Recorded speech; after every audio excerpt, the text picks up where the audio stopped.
Ahora sí. A ver, vamos a ver acá. Ya está. Ahora sí vamos a empezar.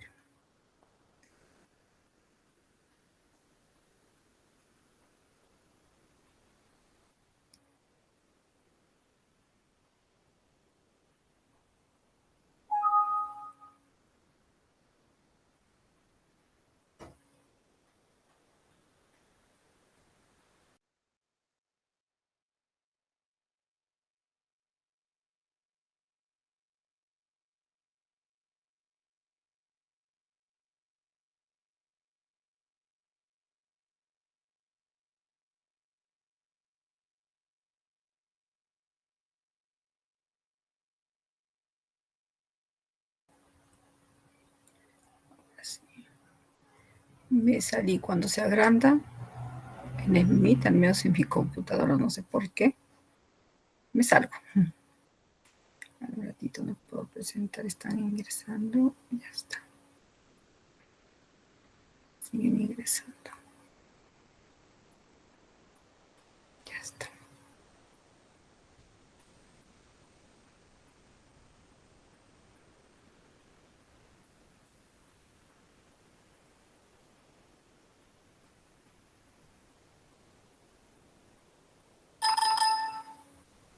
Muy bien, jóvenes. Vamos a comenzar justamente con este tema el día de hoy, semana de Tacna, ¿no es cierto? El día 28 de agosto del 2021 empezamos con la tercera semana concretamente del curso de geografía. Para ello, ¿no es cierto? Hemos preparado justamente algunas diapositivas para poder combinar entre lo que es la teoría y la cuestión de la práctica. Bueno, ante todo, muy buenos días y feliz aniversario, ¿no es cierto?, de reincorporación, justamente este homenaje de reincorporación de Tacna al Perú. Y como ustedes están viendo en la pantalla, pues, ¿qué es lo que observan, no es cierto? De repente por ahí alguien dice, oye, estamos observando un río. Estamos observando una imagen, una diapositiva en donde dice geodinámica, está su nombre y la fecha y todo lo demás. Bueno, pero eso no es tan importante, si no nos vamos a ceñir a esta imagen que tenemos justamente en esta portada. ¿Y qué es lo que tenemos? ¿No? Tenemos un río que está justamente, ¿no? Está con su curso, ¿no? Un curso medio, un curso de pronto que más o menos observamos por las características, pero a la vez también allí existe un relieve.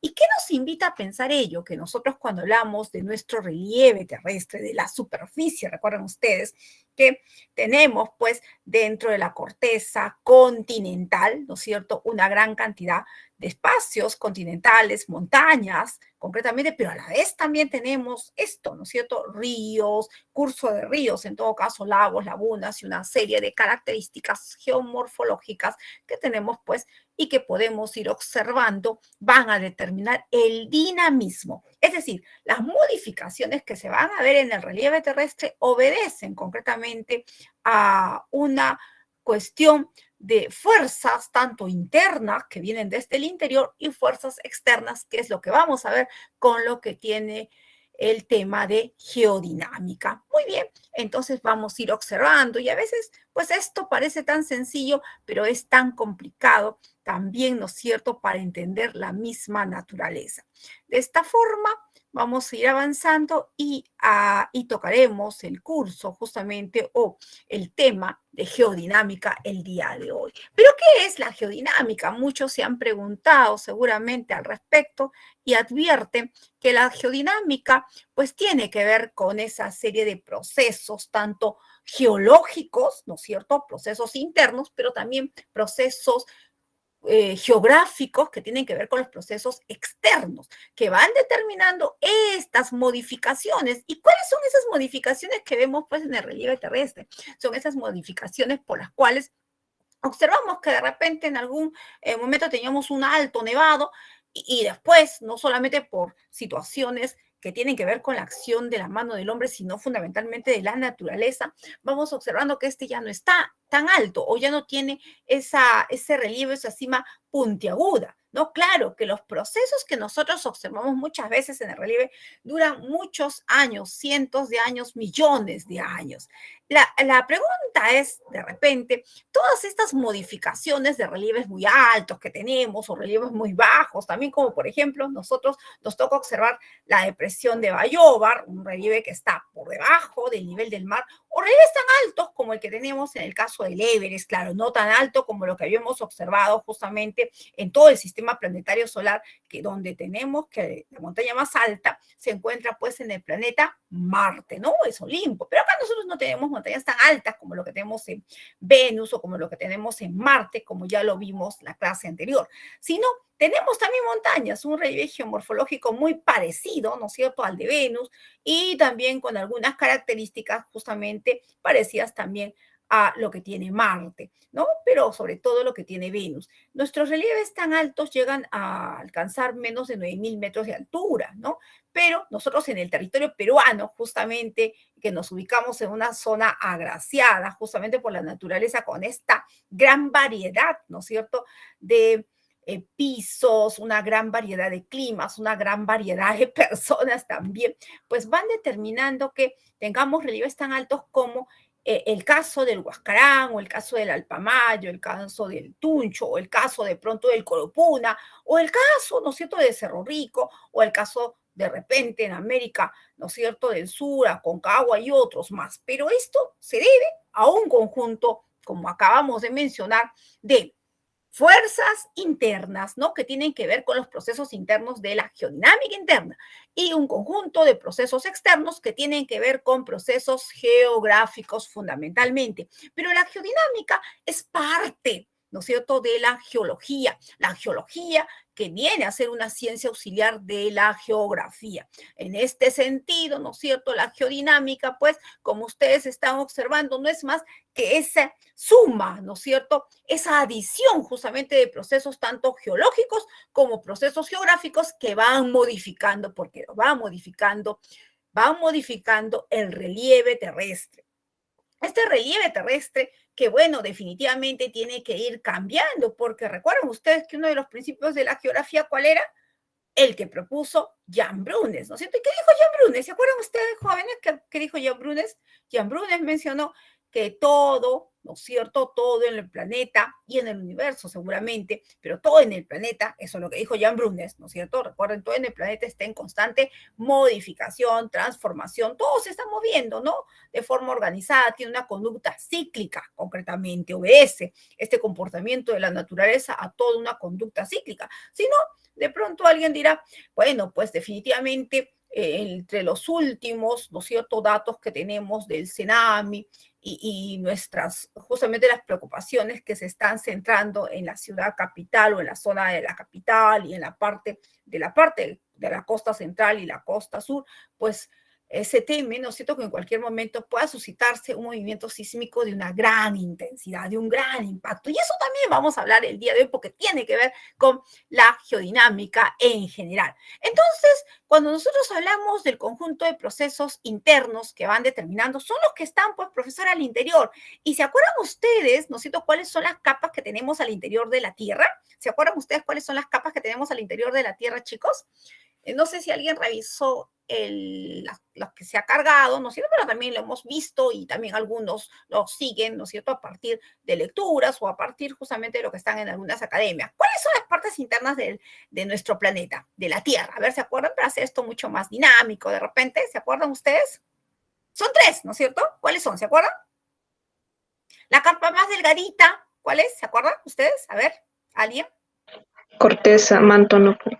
Ah, muy bien, esas son las tres capas, ¿no es cierto? La corteza, el manto, el núcleo, muchas gracias. Pero esa es la capa más delgadita, recuerden ustedes, es la que se conoce como la corteza, la litosfera, ¿no es cierto? De pronto también alguien dirá la costa, etcétera, etcétera. Esa es la capa justamente que sostiene, ¿no es cierto?, a los continentes, a los ríos, a los lagos y todas estas geoformas. Muy bien, entonces desde allí, ¿no es cierto?, desde esta geósfera es que viene un conjunto de fuerzas internas de repente, pero que se van a localizar y van a estar no a favor de la gravedad, sino van a estar en contra de la gravedad. O sea, van a venir las fuerzas, sí, específicamente, ¿no es cierto?, pero desde el interior, pero para que surja, justamente para que empiece a brotar una nueva geoforma, ¿ya? Para que empiece a brotar una nueva geoforma. Y es que todo lo que tiene que ver, como ustedes están observando en la diapositiva, todo lo que tiene que ver con los procesos internos o los procesos geológicos de la geodinámica, o que también se conoce como geodinámica interna, ¿no es cierto? Finalmente, viene a ser un conjunto de procesos que vienen desde el interior del planeta, ¿no es cierto?, pero que están en contra de la fuerza centrípeta. Porque recuerden ustedes que la fuerza centrípeta es aquella fuerza por la cual jala, ¿no es cierto?, se jala todo hacia el centro del planeta. Pero cuando hablamos justamente, ¿no es cierto?, de geodinámica interna, hablamos de procesos geológicos y hablamos de un conjunto de fuerzas que duran muchos millones de años en transformar el relieve, pero que en definitiva, ¿no es cierto?, van construyendo formas del relieve terrestre que vamos a apreciar justamente en la superficie terrestre. Entonces, desde esa forma, pues nosotros tenemos allí estas características que acabamos de mencionar. Claro, pues actúa en contra de la gravedad, sí, por supuesto. Tiene que ser un proceso lento, en definitiva. ¿Y por qué tiene que ser un proceso lento? Porque, como hemos dicho, va en contra de la fuerza centrípeta. Entonces, desde ese punto vamos a ir analizando que esto viene desde el núcleo, ¿desde dónde? Fundamentalmente la acción, ¿no es cierto? Esta acción justamente se va a iniciar en la astenosfera, es decir, en el manto superior, ¿ya? En el manto superior. En el manto superior, ¿no es cierto?, se va a producir porque ustedes lo acaban de decir, nosotros dentro de lo que es la estructura interna de nuestro planeta tenemos una capa delgada, que es la más delgada en realidad, que es la corteza, la litosfera, y debajo de esa corteza o litosfera tenemos, ¿no es cierto?, el manto o la mesósfera, ¿no? Y debajo de ese manto tenemos al núcleo, que es la capa de mayor espesor. Sin embargo, ¿no es cierto?, todo este conjunto de fuerzas geológicas vienen desde el manto superior. Cada una de estas capas está dividida o está estructurada en dos subcapas, recuerden ustedes, ¿no? Recuerden que para el caso de la costra, nosotros dijimos que estaba la axial y la cima. Para el caso del manto, nosotros establecimos que estaba no solamente, ¿no es cierto?, el manto superior, que es la astenosfera, sino también el manto inferior, que es la pirósfera. Para el caso justamente del núcleo, también igual, ¿no? Dijimos que había un núcleo externo, mucho más afuera del núcleo interno. Bueno, definitivamente allí tenemos, ¿no es cierto?, un poquito de recopilación de lo que ya hemos hecho la semana pasada, pero también lo que estamos haciendo porque esto está concatenado. Y en todo caso, ¿qué es el proceso externo, profesora? ¿O qué es la geodinámica externa? La geodinámica externa también modifica el relieve terrestre, pero no construye, sino al contrario, destruye. Por eso se la ha catalogado como procesos geográficos destructores del relieve terrestre. Entonces, en tanto una construye, la otra destruye. Pero en realidad estos procesos geográficos que se van a ver sobre la superficie, ¿no es cierto?, no van a estar en contra, sino por el contrario, como van a estar en la superficie, van a destruir, ¿no es cierto?, van a desgastar o van a acumular en otro lugar. Entonces son procesos más rápidos y van a ser procesos, ¿no es cierto?, que van a favor de la acción gravitacional, porque van desgastando concretamente el relieve terrestre. Este relieve que no está equilibrado, ¿no? Desde ya nosotros vemos, hoy tenemos unas altas montañas, tenemos unas quebradas, unos cañones, unas depresiones, ¿no es cierto? Tenemos unas hundidas, tenemos unas muy altas, tenemos unas hundidas, correcto, ¿no? Entonces, el relieve no está equilibrado y de esta forma es que aparecen estas fuerzas para, ¿no es cierto?, un poco equilibrar y organizar el relieve terrestre. Entonces, ya tenemos, ¿no es cierto?, esa característica, esta condición. Una tiene que ver con procesos constructores, como ustedes lo están observando, y otra tiene que ver con procesos destructores. Ambas, ¿no es cierto?, simultáneamente suceden, solamente para efectos de comprensión, justamente teórica, de comprender cómo es que actúan y cuáles son las características, pues en realidad las separamos, ¿no? Porque Bueno, si no, ¿cómo entenderíamos? Pero estos procesos son simultáneos, ¿no? Se van a dar tanto procesos de pronto, ¿no es cierto?, que tienen que ver con procesos geológicos y con procesos geográficos en cualquier parte del relieve terrestre. Muy bien, de esta forma vamos a pasar inmediatamente y diremos lo siguiente. Cuando hablamos nosotros de geodinámica interna, tenemos que precisar pues que la geodinámica interna es un campo amplio y dijimos justamente que la geodinámica interna es ¿parte de qué? Parte de la geología, ¿no es cierto? Que es una ciencia auxiliar de la geografía, concretamente. Bueno, pues, y en definitiva, la geodinámica interna, como lo han visto también al final, o los procesos internos o los procesos geológicos, tienen que ver fundamentalmente con dos acciones, ¿no? Con acciones diastróficas y acciones justamente que tienen que ver de vulcanismo, ¿ya? De vulcanismo. Y es este vulcanismo el que va determinando justamente estas acciones diastróficas y de vulcanismo, el que va determinando que aparezcan los movimientos sísmicos. ¿Ya? Los movimientos sísmicos. Entonces, la geodinámica interna tiene que ver con procesos geológicos y la geodinámica externa, que tiene que ver con procesos geográficos, se refiere, ¿no es cierto?, a dos procesos además. La geodinámica externa tiene que ver con procesos de meteorización y de erosión, que lo vamos a ver al final. Muy bien, ahora nos abocaremos a hablar de la geodinámica interna o del conjunto de procesos geológicos, esos que están a favor o en contra de la gravedad. Muy bien, esos que están justamente en contra de la acción gravitacional. Entonces, en este sentido, ¿no es cierto?, vamos a colocar lo que es diastrofismo, porque dijimos que la geodinámica interna está integrada por procesos diastróficos y por procesos de vulcanismo. Bueno, pues vamos a darle adelante, ¿no es cierto?, y diremos lo siguiente. ¿El diastrofismo qué es? ¿Cómo lo entendemos? Como un conjunto de procesos geológicos, nunca vamos a dejar de olvidar que todo lo que tiene que ver con geodinámica interna siempre es un conjunto de procesos geológicos. O sea, no puede ser un conjunto de procesos geográficos de ninguna forma, ¿no es cierto? Siempre van a tener que ser un conjunto de procesos geológicos que tienen que ver con movimientos, ¿no es cierto?, que se presentan, movimientos horizontales y movimientos verticales. Movimientos horizontales y movimientos verticales justamente que se presentan, ¿no?, para modificar, para transformar justamente el relieve terrestre, para construir, porque ya dijimos a qué se refiere, ¿no?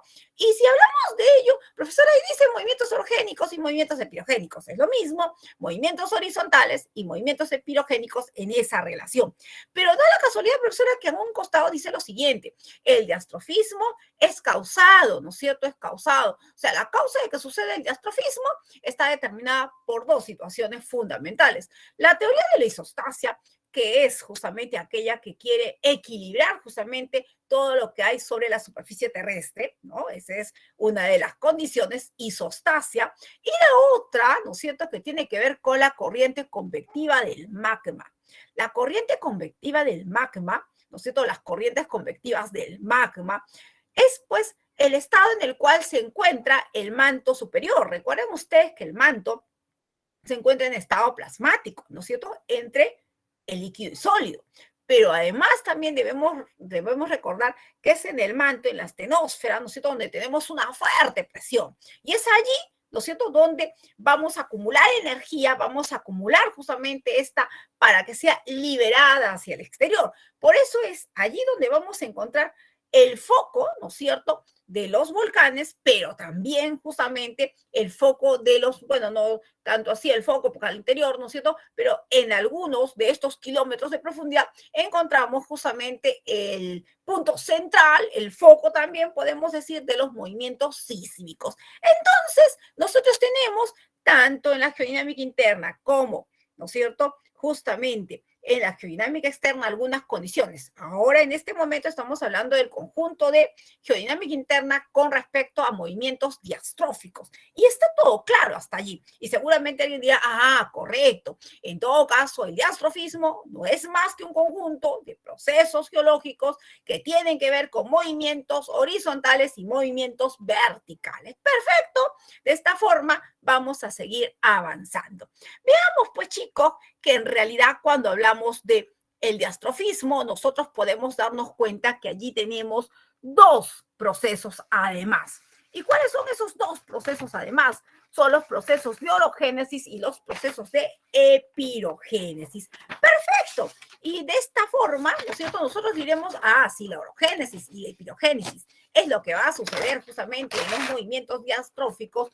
Pues, ¿por qué nos está mencionando ello? A ver, ¿a qué se refiere cada cual? ¿Tiene una característica especial? Y definitivamente sí, ¿no? Y cuando nosotros hablamos justamente de los movimientos orogénicos o de la orogénesis siempre tiene que ver con la formación de montañas y la epirogénesis también tiene que ver, ¿no es cierto?, con la formación de continentes. Tiene que ver con formación, pero con la formación de continentes.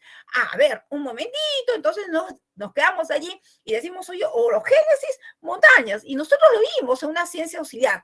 Y la epirogénesis, formación de continentes. Pero a ver, ¿cómo funciona todo ello? ¿Y por qué allí hay plegamiento y fractura? ¿A qué se está refiriendo? ¿Con qué estamos vinculándonos? Lo cierto es lo siguiente, ¿no?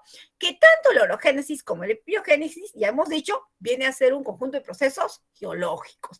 Muy bien, ¿qué sucede en la superficie del relieve terrestre? Entonces vamos a suponer que esta hoja, lo cierto que está aquí, justamente es el relieve terrestre. Vamos a suponer que esta es cualquier capa del relieve terrestre. La orogénesis tiene que ver, ¿no es cierto?, con fuerzas o con procesos de plegamiento y fractura. Pero vamos a ver cómo sucede ello. Si es que nosotros tenemos, ¿no es cierto?, justamente un proceso de orogénesis, pues vamos a observar lo siguiente. Cualquier parte de la superficie terrestre, entendamos que esta es una parte de la superficie terrestre. Cuando cualquier parte de la superficie terrestre es presionada lateralmente, ¿y por qué sería presionada lateralmente? Por las placas tectónicas que se están moviendo constantemente. Recuerden que las placas tectónicas siempre se están moviendo, ¿no? Muy bien. Entonces, por las placas tectónicas y que nuestro planeta es como si fuera un rompecabezas, ¿no?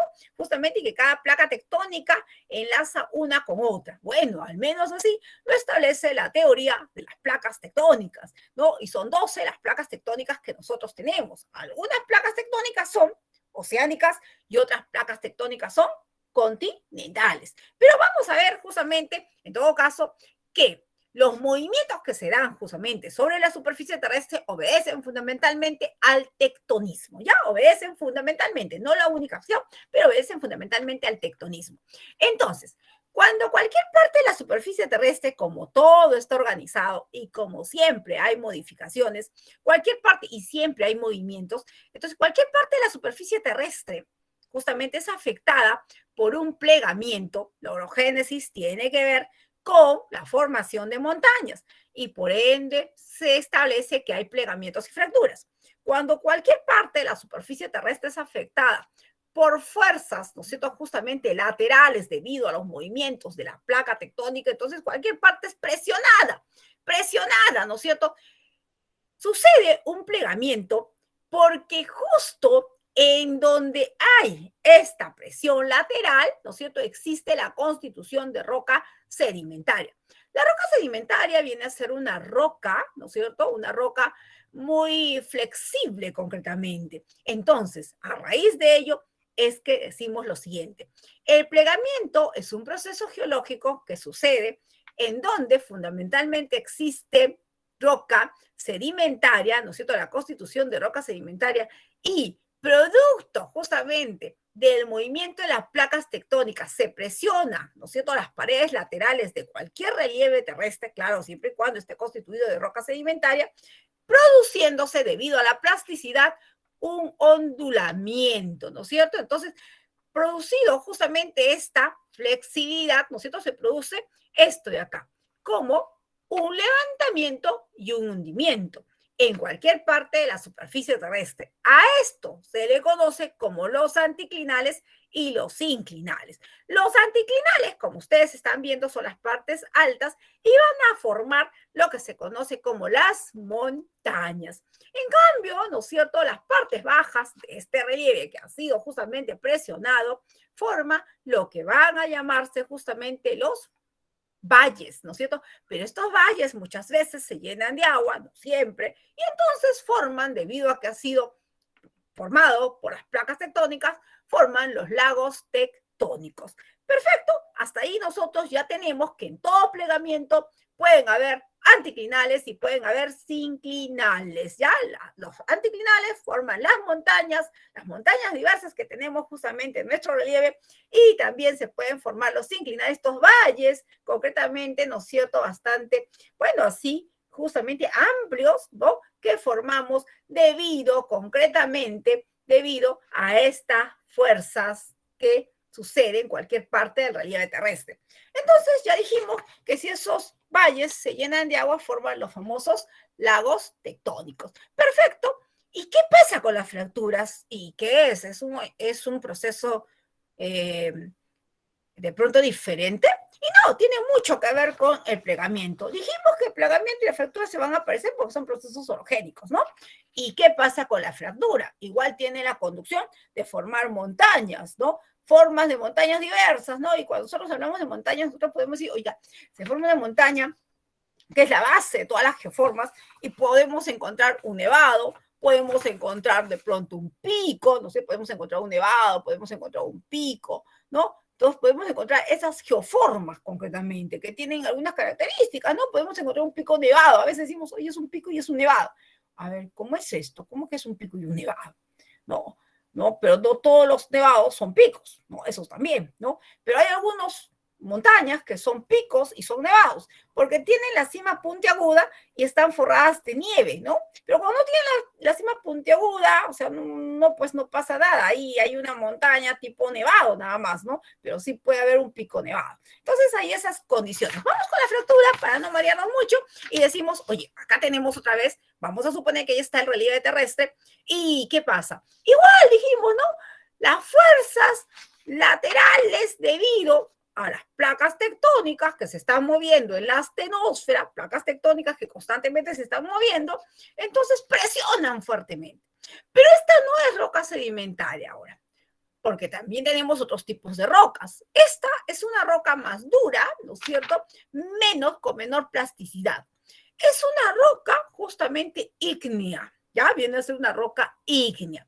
Entonces, cuando el relieve terrestre es presionado en donde hay roca ígnea, no empieza a ondularse como lo que pasa cuando hay roca sedimentaria, sino por el contrario, como es muy tensa, muy dura, ¿no es cierto?, empieza a presionar y a presionar y a presionar. Y bueno, cuando hay mucha presión, ¿qué pasa? ¿Qué es lo que ocurre? Puede ocurrir, ¿no es cierto?, tanta presión, pero esta hoja está muy dura, este relieve, y así soporta el relieve, ¿no? Y luego, pues, producto de esta situación empieza a fracturarse, ¿no es cierto? Y por eso dice, también se forma la fractura. La fractura es un proceso geológico por el cual se produce fuerte presión en una capa de la superficie terrestre constituida fundamentalmente de roca ígnea, produciéndose justamente una rotura, ¿no es cierto? Como lo que estamos observando, porque la corteza no tiene la suficiente elasticidad. Al producirse esa rotura, porque fractura es rotura, pues puede dar lugar a que se produzca una diaclasa. Es decir, haya una rotura, ¿no es cierto?, pero no haya una separación, como lo que estamos observando acá. Pero si definitivamente hay una separación, va a haber algún relieve mucho más alto, mucho más bajo, o de repente mucho más separado, inclusive generando un espacio vacío, y se van a formar las fallas. Claro que hay diferentes tipos de fallas, pero en este sentido, ¿no es cierto?, vamos a ir observando estas condiciones, ¿ya? Entonces, ya tenemos una característica con la cual observamos una diferencia entre lo que es un plegamiento y lo que es una fractura.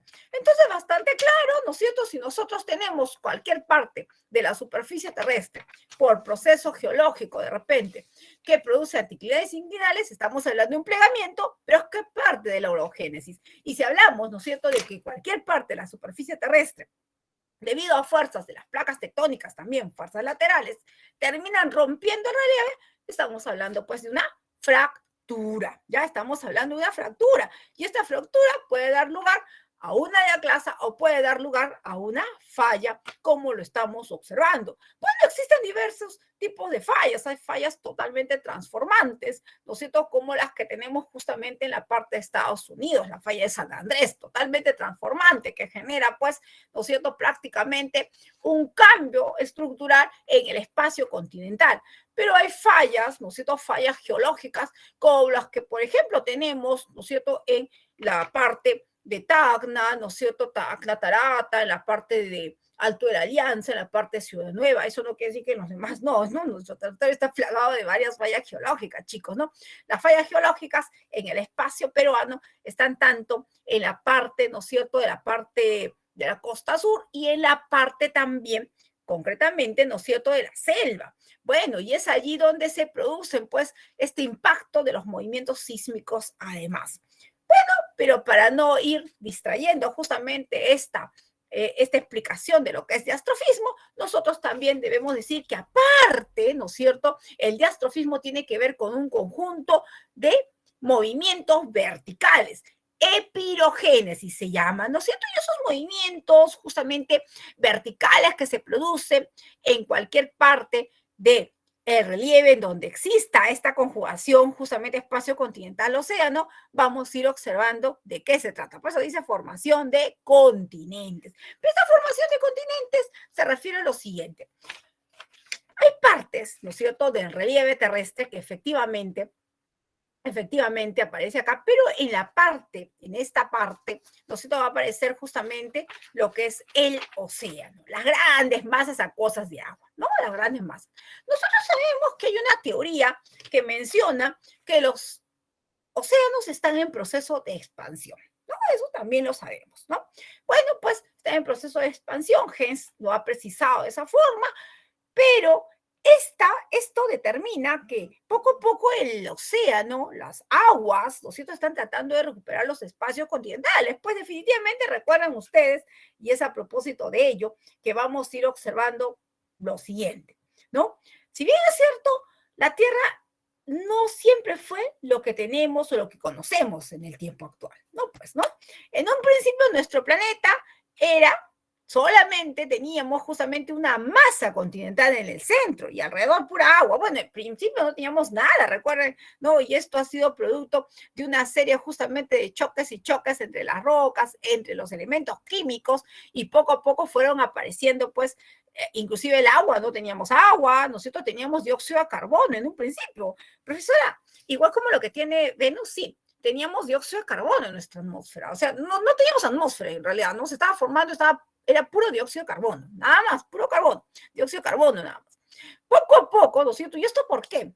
Justamente porque teníamos muchas erupciones sencillamente, ¿no es cierto? Muchas erupciones, energía, nada más que había, y es que todavía recién se estaba formando todo, en ese momento pues no había, hace 4.600 millones de años no había pues vida como lo que tenemos en la actualidad, ¿no es cierto? No conocíamos esto, era qué vida, apareció primero, eso, bueno, eso ya lo tenemos allí porque lo están también investigando, claro, algunos dicen son las plantas, ¿no? Y por ahí justamente la vida acuática mencionan muchos. Sin embargo, pues con la explicación que estábamos mencionando, ¿no? Alfred Wegener, justamente en el año de 1912, precisa que efectivamente en un principio solamente teníamos un bloque continental que se conocía como la Pangea.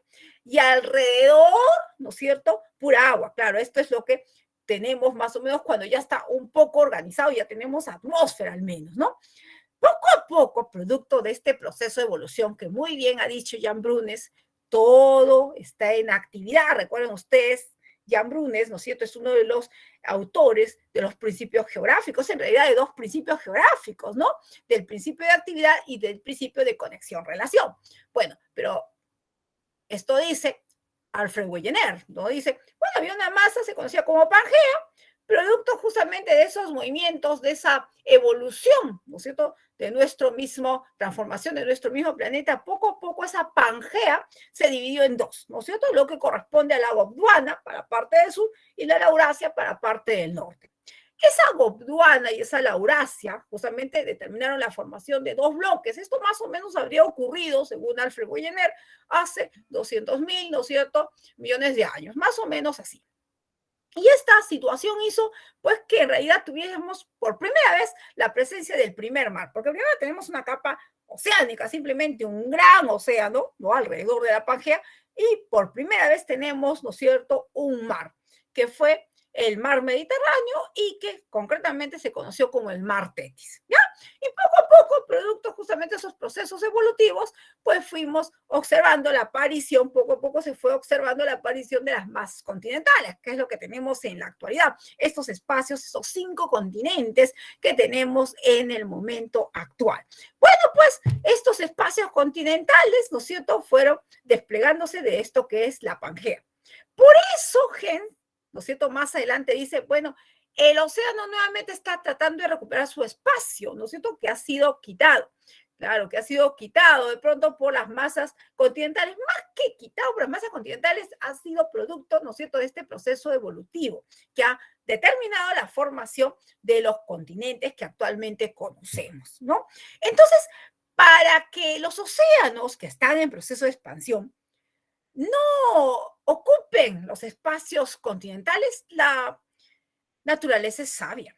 La naturaleza tiene todo organizado, ¿no es cierto? Sabe por qué hace las cosas de pronto y asume las consecuencias también, así como nosotros nos dicen, oiga, asume las consecuencias de sus actos. Muy bien, entonces dice, muy bien, yo organicé todo ello y lo que se tiene que presentar es una fuerza epirogénica para que no los océanos, ¿no es cierto?, conquisten los espacios ya ganados continentalmente. Entonces, para ello, ¿qué hace?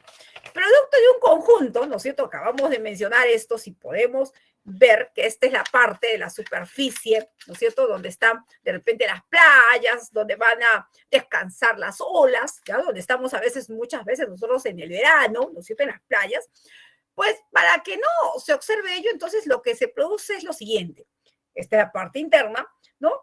Lo que hace es que se va acumulando, ¿no es cierto?, mediante una fuerza vertical, ¿no?, se va acumulando sedimentos, ¿no es cierto?, en estas capas continentales, en esta, como en esta pared, ¿no? Se va formando como una pared, muy bien, ese de pronto es el término exacto, ¿no? Se va formando sedimentos, o sea, el lecho marino van formando sedimentos, ¿para qué? Para que el océano no interrumpa, ¿no es cierto?, de forma agresiva de repente sobre los espacios continentales. De esa forma se mantienen los continentes. Entonces la epirogénesis, por supuesto, viene a ser un movimiento diastrófico, un movimiento o un proceso geológico, ¿no es cierto?, diastrófico, en donde justamente se produce la acumulación de sedimentos en las partes de las costas de los continentes para que los océanos no recuperen los espacios, ¿no es cierto?, que ya hemos ganado. ¿Ya? Los espacios que ya hemos ganado. Si no existiría la epirogénesis, imagínense qué estaría o qué ya hubiese pasado. No, sin embargo, esa es la sabiduría que tiene la naturaleza y su organización, señores. Entonces, con ello creo que hemos aclarado este panorama. Hemos hablado de Alfred Wegener, hemos hablado de la tectónica de placas, pero además también tenemos que mencionar lo siguiente, ¿no? Cuando hablamos de tectónica de placas, pues algo que me estoy olvidando, porque nosotros dijimos, oye, hay 12 placas, ¿no es cierto?, justamente estructuradas en toda nuestra estructura terrestre, pero, ¿no es cierto?, estas están como organizadas, pero se están moviendo porque no están, oye, enganchadas unas con otras, sino siempre separadas y se están moviendo unas con otras, ¿no es cierto?, se van moviendo y esto es producto justamente de la dinamización que tiene que haber, ¿no?, de la evolución que tiene que haber. Y bueno, ahí están concatenadas y moviéndose y esto determina que justamente acá, ¿no es cierto?, donde está, seguramente alguien dirá, ya, donde está esta suerte, ¿no es cierto?, de que no se está enganchando una con otra, porque no está así enganchada, ¿no?, si no está así media flexible. Entonces, esos espacios vacíos son los espacios más vulnerables, ¿no? Son los espacios más vulnerables que van a determinar de todas maneras problemas para quien está en la superficie, ¿no? Y eso es lo que nos pasa a nosotros. Pues definitivamente nosotros, más bien, más que ese espacio, lo que tenemos acá es ¿no es cierto?, placa tectónica, una placa tectónica, en el caso peruano, ¿no es cierto?, tenemos la placa tectónica sudamericana, que es parte de la placa tectónica justamente americana, ¿no es cierto?, ahí también hay una subdivisión, por eso algunos dicen, profesora, estoy contando, y no hay 12 placas, hay 16, profesora, no hay 16, hay más, profesora, mira, estoy contando las placas, y no, pues, ¿no?, son placas tectónicas para los espacios continentales, para los espacios oceánicos, por eso son 12. Dentro del caso de la placa sudamericana es parte de la placa americana. ¿ya? Por si acaso, ¿no? Para que podamos definir bien esta situación. Sin embargo, cuando hablamos de nuestro territorio peruano, pues nosotros tenemos lo siguiente, ¿no? Tenemos, pues, que tenemos una placa tectónica, eso lo hemos visto en muchas ocasiones, lo vamos a ver en movimientos sísmicos también, ¿no? Tenemos una placa tectónica, que es la placa tectónica sudamericana, que está, pues, ¿no es cierto?, afirmando nuestro territorio. Lo voy a poner así para que ustedes lo puedan observar. Y tenemos una placa tectónica más pequeña, ¿no es cierto?, y esta es continental y una oceánica, ¿no? Y esto a la altura de Ica, ¿qué pasa? Ahí tenemos una oceánica, y esta oceánica es así, ¿no es cierto? Todas las placas tectónicas oceánicas son más pequeñas, de menor grosor, menor espesor, frente a las placas tectónicas continentales, que son más grandes y de mayor espesor. Esto está dando su espesor, ¿ya? Entonces, ¿qué ocurre en nuestro territorio peruano? Que también lo podemos ver con una, de pronto con en el YouTube, ¿no es cierto? Lo podemos ver en Cenami, que está animado en realidad, pero observamos lo siguiente, mucho más sencillo, ¿no? Pasa que esta placa tectónica de Nazca, ¿no? La causante, estas dos justamente, no se están expandiendo, porque cuando hay una placa tectónica, ¿no es cierto?, una placa tectónica continental y una placa tectónica justamente oceánica, no se alejan, sino se chocan. Generando este choque, genera una zona de subducción. En nuestro territorio, producto del choque de una placa tectónica, ¿no es cierto? Supuestamente, miren, una placa tectónica continental mucho más grande y una placa tectónica oceánica mucho más pequeña, que es la característica de todas, no es solamente la de Nazca, sino lo que ocurre es lo siguiente, ¿no? Se produce una zona de subducción porque aparentemente hay un choque, ¿no es cierto? Un choque de las placas, pero en realidad no hay tal choque así, ¿no es cierto?, como enfrentarse, sino en realidad hay, y esto es lo más peligroso, es que la placa de Nazca, por ser más pequeña, se está sumergiendo, ¿no es cierto?, sumergiendo en el manto, se está sumergiendo justamente en la placa tectónica sudamericana, generando un problema mucho más grave, ¿no es cierto?, con mayor impacto de vulnerabilidad sobre todos estos territorios. Por eso que la zona del sur de Lima, como dicen, ¿no?, lo que es Ica, es una zona altamente vulnerable, pero no solamente la zona de Ica, sino también toda esta zona en donde inclusive nos encontramos nosotros. De allí que el mayor peligro que tenemos en nuestra comunidad son, pues, los movimientos sísmicos. Claro que no podemos dejar de lado otros fenómenos que también impactan, y como han impactado en el año 2019 o en el año 2020, ¿no es cierto? Claro, de repente en menor intensidad, pero que a lo largo de la historia hemos observado. O sea, sí hay otros fenómenos, pero uno de ellos, el más peligroso, ¿no es cierto?, es el que tiene que ver con el movimiento sísmico. ¿Y por qué? Ya estamos diciendo que esta placa tectónica de Nazca lo que hace es, claro que se choca, pero lo que hace es sumergirse, ¿no es cierto?, sumergirse justamente dentro de esta placa que es bastante grande, que es la placa sudamericana, la placa americana en general.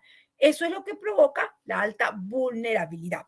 Pero cuando vemos esto, ¿qué se está produciendo? Cuando vemos esta situación, puede haber dos placas tectónicas continentales que se están chocando, y ahí también, ¿no?, dos bloques grandes, ¿no? Estamos hablando, siempre que se produce esto, el rozamiento, el choque, se está hablando de zonas de subducción. Es decir, las placas tectónicas van formando zonas de subducción, pero también las placas tectónicas pueden formar, ¿no es cierto?, dorsales oceánicas. Usted seguramente ha escuchado hablar de la dorsal oceánica de Nazca. De pronto no será motivo, ¿no es cierto?, de la clase específicamente y profundizar este tema, pero sí para la aclaración cuando hablamos de tectónica de placas. Ya hemos aclarado que a veces se forman zonas de subducción. Las zonas de subducción se forman cuando una placa tectónica se está chocando con otra. Pueden ser dos placas tectónicas continentales, dos bloques grandes, ¿no es cierto?, se van chocando. O puede ser como el caso peruano, que hay una placa tectónica grande, continental, y una placa tectónica de Nazca que ingresa, ¿no es cierto?, en la placa tectónica continental. A todo ello se llama zona de subducción. Pero también en el caso de las placas tectónicas puede darse el caso, ¿no es cierto?, de lo siguiente. Hay dos placas tectónicas oceánicas, y cuando hay dos placas tectónicas oceánicas, profesora, ¿se chocan? No se chocan. Y como no se chocan, solamente cuando se chocan, se forman las zonas de subducción. Y si no se chocan, ¿qué se forma? Se forman las dorsales oceánicas. Ah, muy bien. ¿Se acuerdan que hace un momento hablamos de que hay una teoría de la expansión de los océanos? Justamente. Las placas oceánicas están en la parte de los océanos. Entonces, como los océanos están en proceso de expansión, lo lógico es lo siguiente, ¿no? Cuando hay dorsales oceánicas, ¿qué está pasando con las placas? No se están chocando, no forman zonas de solución. Se están alejando, produciendo la expansión de los océanos. Las dorsales oceánicas se refiere al hecho que dos placas tectónicas oceánicas se alejan unas entre otras, ¿no es cierto? Entonces se van alejando entre ellas concretamente. Profesora, como las placas tectónicas están en la astenosfera, en el manto superior, porque no están, ¿no es cierto?, en la cima, no están en la cima, recuerden que es la corteza oceánica, no, están en el manto, en la astenosfera, correcto. Entonces, como se están alejando, están produciendo esta expansión, profesor, entonces dejan espacios libres, ¿no? Eso es lo lógico, dejan espacios libres. Y por esos espacios libres, ¿qué pasa? Fluye el material magmático,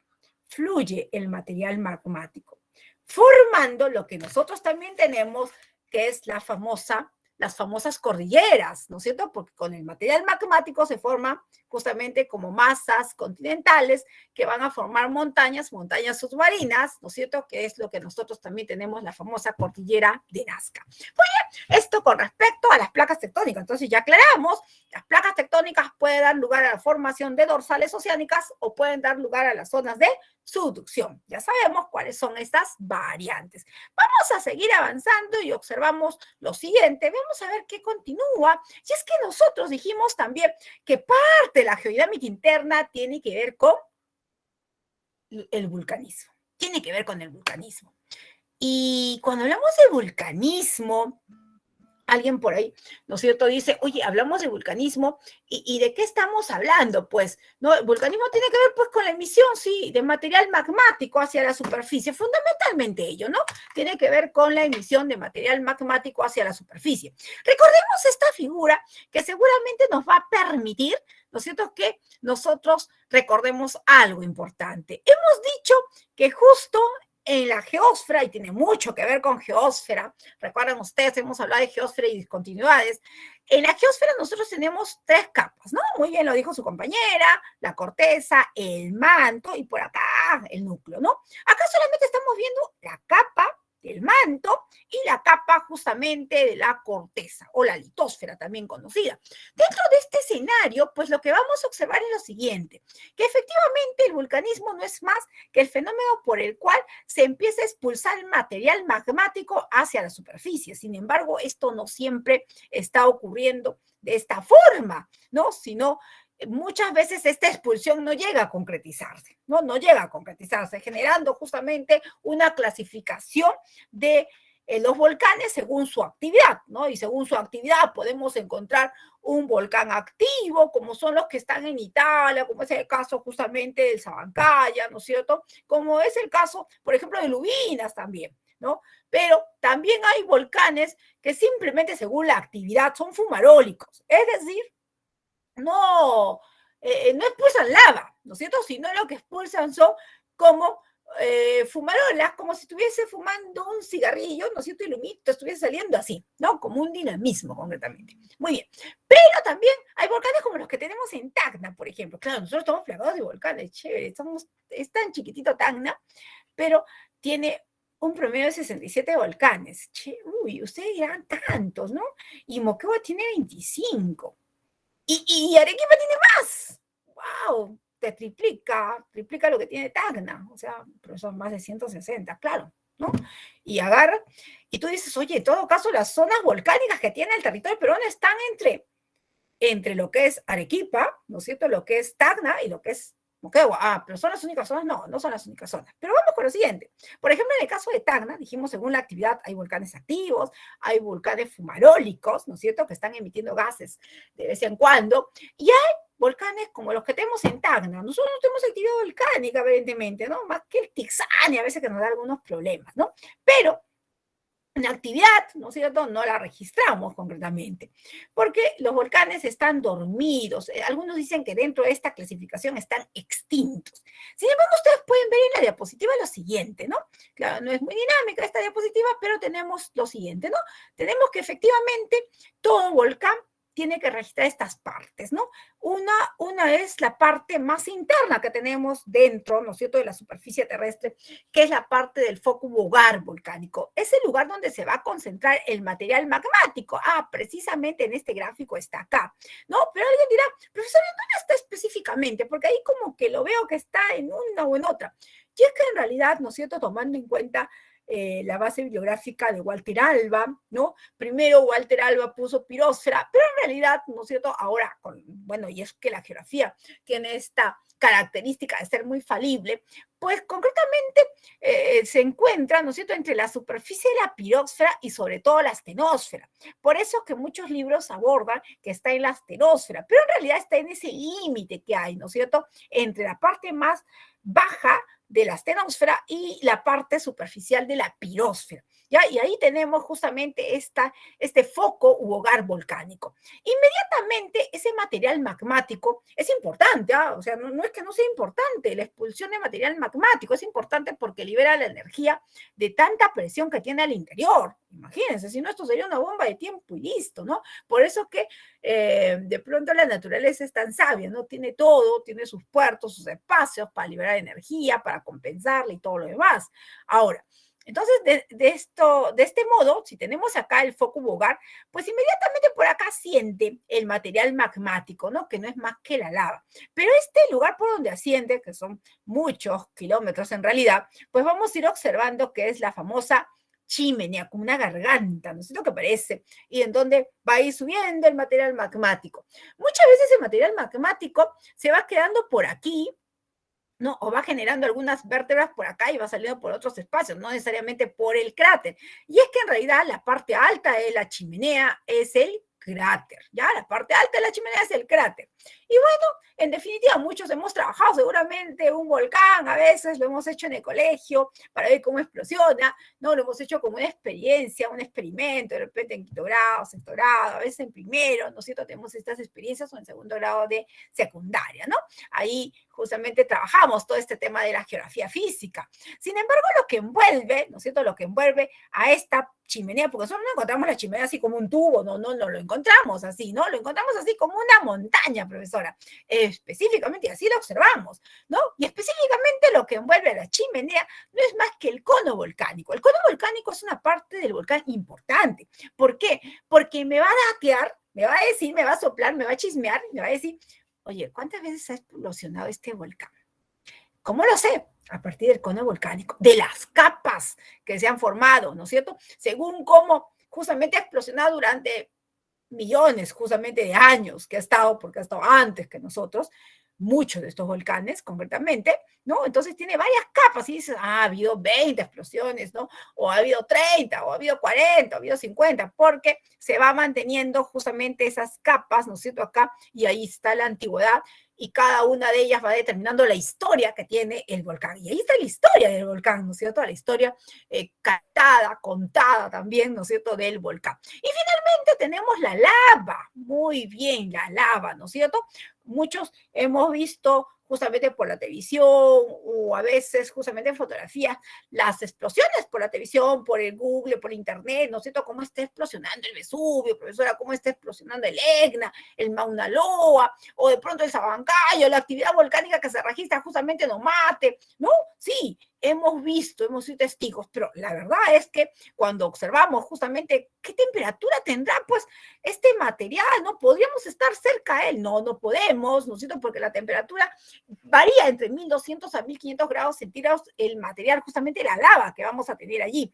Sin embargo, no es que solamente fluya lava, ¿no? Sino que empieza a fluir inclusive, ¿no es cierto? Empieza a botar hasta piedras, justamente un humo diverso y sobre todo humo contaminante. Por eso que el lugar donde está justamente cuando empieza la actividad volcánica, el Ubina, por ejemplo, o cuando empieza el Sabancaya, o cuando empieza en cualquier parte del mundo, ¿qué hacen? Lo primero que hacen es decirle a la población, a las comunidades, generalmente que hay comunidades que están muy cerca, evacuarlas inmediatamente. ¿Por qué?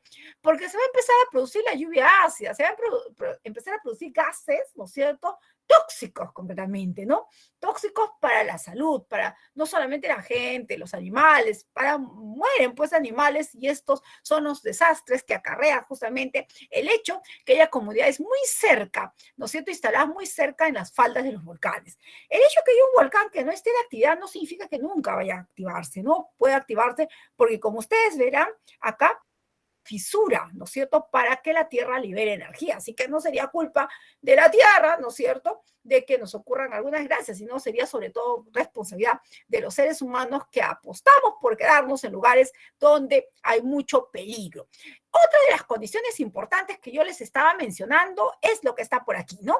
Y es que les decía que no siempre ubicamos esto y es todo perfecto, ¿no? Pues no hay nada perfecto, ¿no? Y vamos a ir observando que esta chimenea, que aparentemente está perfecta, pues ustedes verán acá que se forman como unas ramitas, ¿no es cierto? Como unas ramitas, justamente cuando va saliendo, fluyendo el material magmático que a veces no se concretiza, ¿no? No hay mucha fuerza, no se concretiza a expulsar lava y mejor para nosotros. Pero, ¿no es cierto?, en cualquier lugar donde hay actividad volcánica, donde hay volcanes, no solamente actividad, sino volcanes concretamente, pueden formarse como unas ramitas que las vemos en muchas de las imágenes que captamos, y estos, ¿no es cierto?, venitas de la chimenea, ¿no es cierto?, de la chimenea, van a constituir lo que se conocen como, justamente, algunas manifestaciones volcánicas, que viene a ser justamente ese vulcanismo extrusivo, ¿ya? Acá como está ahí en la diapositiva. Estas manifestaciones volcánicas que se presentan alrededor donde está ubicado el volcán, que muchas veces hay manifestaciones que necesariamente tienen que producirse después que se haya registrado una actividad volcánica y otras no, ¿no es cierto? Por ejemplo, la única que requiere de que se haya registrado una actividad volcánica, se haya emitido lava para que se forme es la solfatara. Si no, no podría haber esta manifestación. Por eso la solfatara viene a ser una manifestación volcánica, ¿no es cierto?, extrusiva, claro, que tiene que ver de forma externa, pero de carácter posterupcional. Posterupcional porque viene después de la erupción, es complementaria justamente a la erupción volcánica. Hay necesidad de que se dé la erupción volcánica para que se advierta la solfatara. Sin embargo, yo estoy con mi timbre a las 8, sin embargo, podemos decir que las otras dos, ¿no es cierto?, manifestaciones que están viendo ustedes, las fuentes termales y los géiseres, no requieren, ¿no es cierto?, no requieren de la expulsión de material magmático. Es el caso que nos ocurre a nosotros, justamente en Tacna, ¿no? Nosotros tenemos fuentes termales, por ejemplo, el caso de Calientes, el caso justamente de los famosos géiseres, manifestaciones volcánicas que no necesitamos, ¿no es cierto?, no necesitamos que exista actividad volcánica, sino son estas venitas que, por ejemplo, esta venita que tiene material magmático al combinarse con agua genera una fuente termal.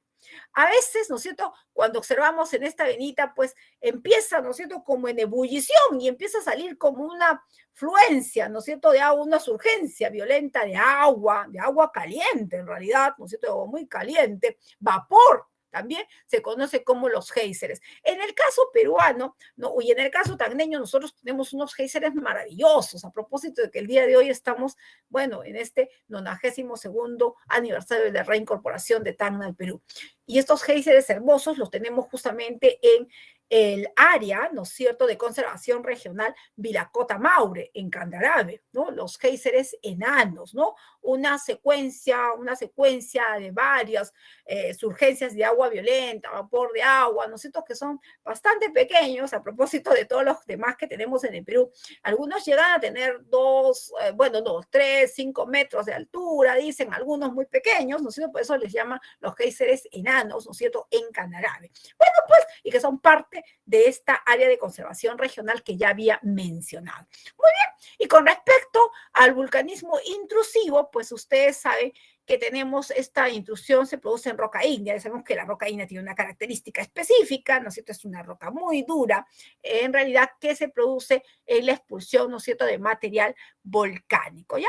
Y ahí, pues, observamos que podemos tener la clasificación de un batolito, de un lacolito, ¿no es cierto?, de un facolito, de un locolito y un dique, como lo que están observando, ¿no? Si forma una forma de pared, un dique, si es un locolito, ¿no es cierto?, de plato invertido, si es un facolito, lacolito de forma de plato, si es un lacolito, ¿no es cierto?, levanta los cerros, ¿no es cierto? Y si es un batolito, justamente hay unas situaciones que son muy grandes, muy grandes, ¿no es cierto? Porque son bastante profundas y acarrean pues bastante modificación justamente en nuestro relieve, ¿no? Y ahí tenemos justamente esta forma, ¿no es cierto?, de vulcanismo, ¿no? Vulcanismo cuando sale hacia afuera, entonces extrusivo, disculpe, intrusivo cuando solamente se queda al interior, no llegando justamente a concretizar este accionar. Bueno, y dentro de ello, pues nosotros dijimos que esta suma, esta adición, ¿no es cierto?, va determinando que cuando hay actividad volcánica, pues se produzca, ¿no es cierto?, movimientos sísmicos, y también por las placas tectónicas se produce movimiento sísmico. Entonces, inmediatamente hablaremos de ello, ¿no es cierto?, de los sismos, que dicho sea de paso, estamos plagados de sismos. El último nomás ha pasado, creo, hace 2 días. Hay una intensa actividad sísmica, ¿no es cierto?, en el Perú, ¿no? Se registró uno bastante fuerte en el Callao, recuerden, el 25 de agosto, que es lo que está en la práctica, pero vamos a ir observando lo siguiente, ¿no?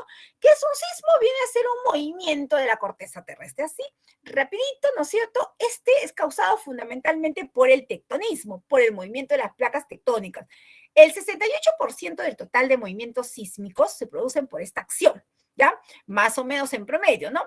Pero otras se producen por la acción, por la expulsión del material magmático. De hecho, que cuando se expulsa el material magmático está yendo en contra de la gravedad, así que tiene que tener una fuerza increíble para que expulse, ¿no es cierto?, ese material, y por eso puede provocar muchas veces movimientos sísmicos de una intensidad menor, pero también puede llegar a una intensidad media y hasta podría ser mucho mayor. Entonces, eso también tenemos que reconocerlo.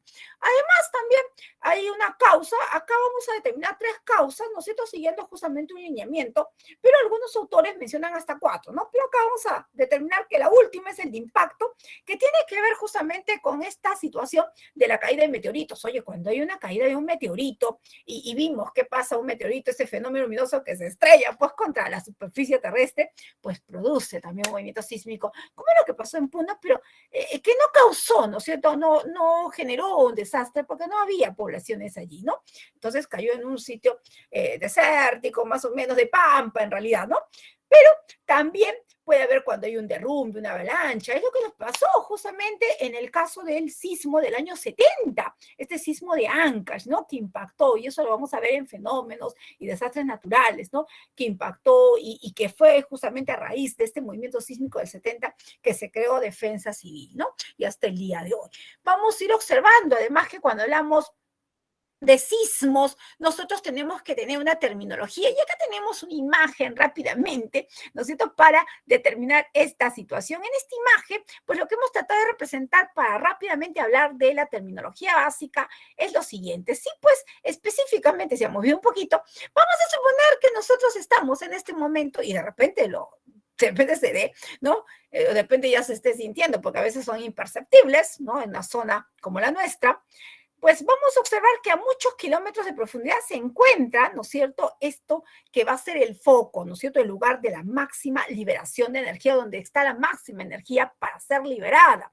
A esto se conoce como el famoso, ¿no es cierto?, hipocentro. El hipocentro viene a ser el foco real del movimiento sísmico, y acá está. Sin embargo, la vertical, inmediatamente a la superficie terrestre, es el epicentro. Vamos a suponer que acá hay una afectación, vamos a pensar que esta es la universidad, ¿no es cierto?, para que nadie sea afecto, es la universidad, y la universidad justamente es el epicentro, ¿no? El epicentro, ahí está el hipocentro, y vamos a suponer que este hipocentro se encuentra a 70 kilómetros de profundidad. Solamente es un dato, ahí lo tenemos, ya tengámoslo como dato, y que este sismo, ¿no es cierto?, según el principio, aplicando el principio de descripción, vamos a suponer que tuvo una intensidad justamente de 5,5 en la escala, ¿no es cierto?, de Mercalli, y una magnitud, una liberación de energía de 4,3 en la escala de Richter. Y es que, ¿qué ocurre acá? Acabo de hablar de 2 términos importantes, ¿no? La intensidad tiene que ver con ¿no es cierto? ¿Cuál es el impacto? ¿Cuáles son los efectos que se ha causado debido al movimiento sísmico que se ha producido, pero en la superficie? Acá, por ejemplo, vamos a ver, uy, se rajó toda la universidad, ya se rajó, ¿no? Brum, ya vamos a poner el pabellón de contabilidad, brum, se rajó en dos, se partió en dos, porque ahí estaba, ¿no es cierto?, el epicentro. Muy bien, y es que mucho tiene que ver estas consecuencias o efectos. Si estamos mucho más cerca al punto de acción máxima, pues va a haber mayor efecto del movimiento sísmico. Si es que tiene más tiempo de duración, oye, ¿sabes qué? Duró 20 segundos ese movimiento, no sé, ese movimiento que hizo la Tierra fue una salsita, pero se demoró 20 segundos. Oye, hizo una salsa, pero se demoró, ¿cómo se llama? Un minuto. Uy, es diferente, ¿no? Hay una diferencia increíble, ¿no? Entonces el tiempo también va determinando las consecuencias que se puedan registrar por el movimiento sísmico. Entonces, vamos a suponer que esto duró 1 minuto y 15 segundos, ¿no? 1 minuto y 15 segundos con 5,5 de intensidad, con 4,3 de magnitud. La magnitud está referida a la liberación de energía. Esta se mide con la escala de Richter. Entonces usted dirá, ah, correcto. Richter, ¿no es cierto?, es el que mide o es la escala que usamos para medir la liberación de energía. En cambio, la escala de Mercalli, la modificada con 12 grados, pues nos sirve para medir cuál es el grado de intensidad que se ha producido en el movimiento sísmico. Señores, entonces con ello hemos trabajado, ¿no es cierto?, todos estos puntos, y los sismógrafos pues determinan, ¿no es cierto?, son los instrumentos que determinan justamente cómo se está evidenciando la intensidad o cómo se está evidenciando justamente el dinamismo de algunas zonas, si hay o no se está registrando de repente movimientos sísmicos y cómo se están registrando, cuál es la gravedad de los mismos. Sin embargo, los datos que yo acabo de proponer me van a servir para determinar lo siguiente. Primero, que cuando nosotros hablamos de sismos tenemos que clasificarlos, y esta clasificación obedece a lo siguiente. Podemos hablar de sismos según la profundidad. Profesora, si hablamos según la profundidad, ¿quiere decir que nos estamos vinculando con hipocentro? Por supuesto. Y de esta forma dijimos que el sismo que había sucedido en la universidad, nuestra hipótesis justamente en la universidad, y había pues partido la facultad de administración, ¿qué habíamos dicho? Que se había registrado a 70 kilómetros de profundidad. Entonces, decimos, hay sismos que pueden ser superficiales cuando alcanzan hasta los 60 kilómetros. Este sismo, este ejemplo, puede ser, ¿aplica? No aplica, profesora. Hay sismos que se registran entre 60 y 300. Ah, ahí está. Ese sismo fue un intermedio. Correcto, ¿no? Lo aclaramos. Puede haber un sismo profundo. ¿Qué tal si hubiese ocurrido un sismo, pero que este de 5,5, que se ha registrado de repente, estaba a 301 kilómetros, 301 kilómetros de profundidad? Ah, ya, ese era un profundo, profesora, definitivamente. Claro que de estos últimos casi no hay. Fundamentalmente hay intermedios y hay muchos, en el caso de Lima, Callao, ¿no es cierto? Hay muchos superficiales que están en 40, 30, aquí mismo, ¿no? Lo que sucedieron hace 2 semanas también, ¿no? Estaba pues a 50 kilómetros de profundidad, estamos dentro de un sismo superficial. Pero si tomamos en cuenta la intensidad, es decir, la escala de Mercalli, los efectos, ¿no es cierto?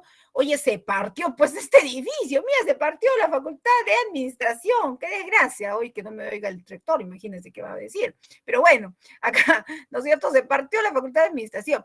Entonces hablamos de la intensidad, puede haber un microsismo, oye, no ha impactado, ¿no es cierto? Ha impactado solamente en esa zona, definitivamente se ha partido la facultad de administración, pues seguramente está impactando en muchas más zonas, ¿no? Puede ser que solamente haya ocupado un espacio, ¿no es cierto? Un espacio pequeño, solamente se haya producido en todo lo que es la provincia o todo lo que es, de pronto, vamos a suponer, el distrito de Tacna, nada más allí, ¿no? Mucho más pequeño, más centrado. En todo caso, la intensidad solamente estuvo allí. O puede ser que esta haya generado todo un impacto, ¿no? Bueno, que haya causado toda la región Tacna de repente, pero que haya asociado otras regiones, ¿no? Que se haya sentido, ya, ahí estamos hablando de un macrosismo, ¿no? La intensidad de pronto está entre 5, 8 macrosismo, ¿no? Y también haya asociado otras regiones, correcto. Generalmente eso pasa un sismo 5,5 y se siente, pues, ¿no es cierto? Se siente en Arica, si en Arica pasa de este tipo, se siente acá en Tacna, se siente en Moquegua, se siente en Puno, bueno, no en Puno, no sé, pero se siente con menos intensidad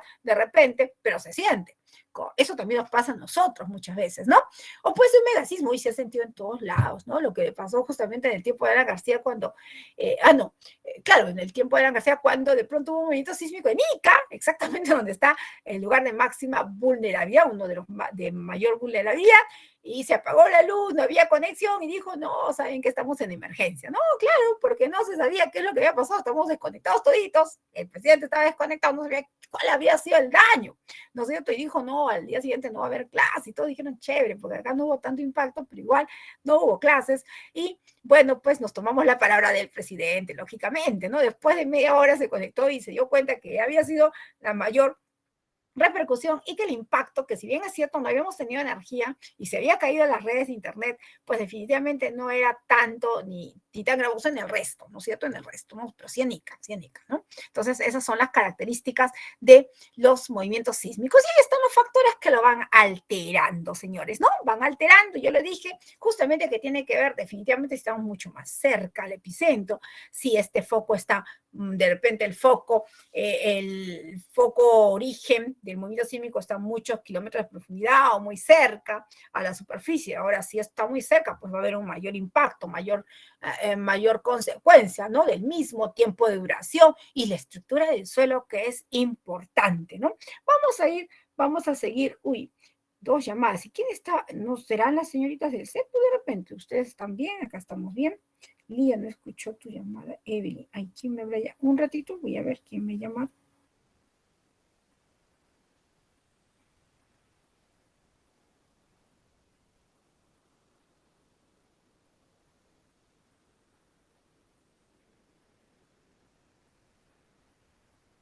Ya, quiere hablar conmigo, no sé qué ha pasado.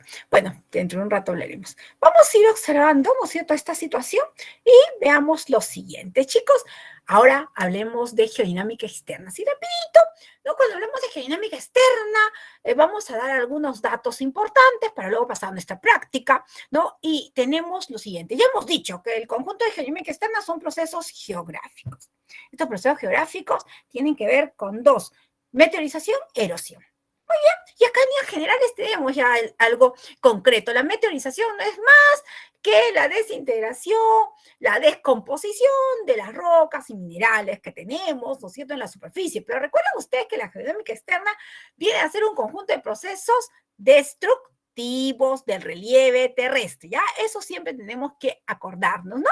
Y bueno, la meteorización puede ser de carácter mecánico, solamente para efectos didácticos, o puede ser de carácter químico. Si es que es mecánica, ¿no es cierto?, sucede por diferentes situaciones. De pronto las rocas y minerales se rompen por efectos de estas, ¿no es cierto?, diferencias climáticas que hay de repente entre el día y la noche, ¿no? Entre el día hace mucha calor y entonces la roca se hincha y en la noche hay mucho frío, o sea, estas variaciones de temperatura. Recuerden ustedes que el planeta que tiene la mayor amplitud de temperatura es Mercurio.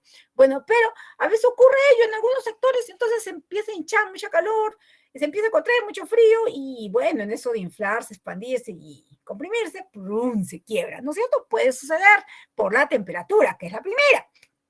Puede suceder también que de pronto no ocurra ello, sino que la roca esté sometida justamente a las zonas altoandinas, ¿no? Donde están los nevados. Y entonces, debido al frío también, el frío comprime, ¿no? Comprime y termina rompiendo también la roca.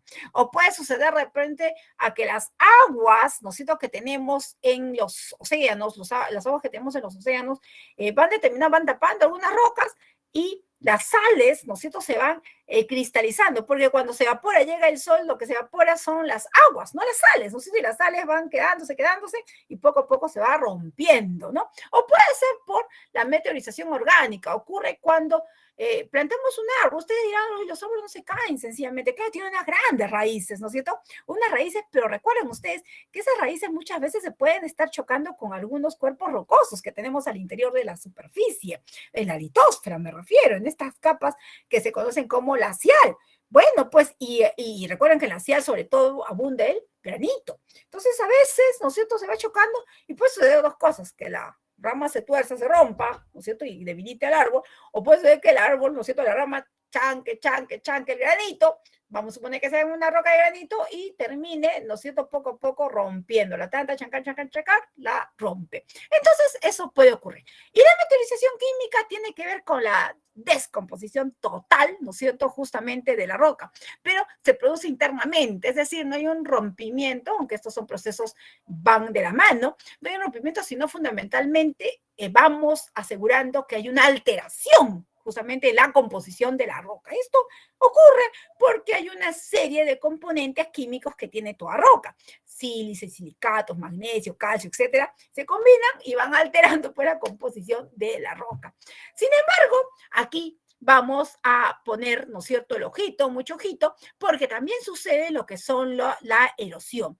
Y la erosión es un proceso también que tiene que ver con dinámica externa, pero que fundamentalmente, ¿no es cierto?, acarrea pues un mayor compromiso. ¿Por qué? A diferencia de la meteorización, la erosión viene a ser un conjunto, ¿no es cierto?, de fenómenos exteriores que van moldeando, pero van moldeando porque aparecen justamente tres procesos fundamentales. ¿Cuáles son?